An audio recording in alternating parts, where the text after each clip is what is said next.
ఇద్దరిని పెళ్లి చేసుకున్నాడు ఏశావు గారు. వాళ్ళిద్దరు ఎవరు? హిత్తీయులు.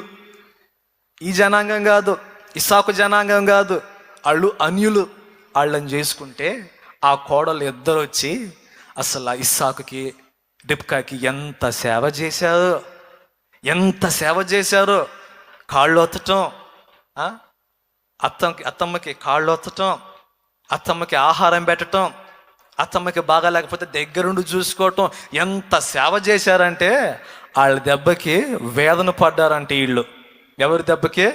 అయ్యగారు ఎలగబెట్టారు, ఇద్దరిని తీసుకొచ్చి ఇంట్లో పెట్టాడు ఏశావు గారు. వాళ్ళిద్దరి దెబ్బకి వీరు ఇస్సాకునకును రిబ్కాకును మనోవేదన కలుగజేసిరి.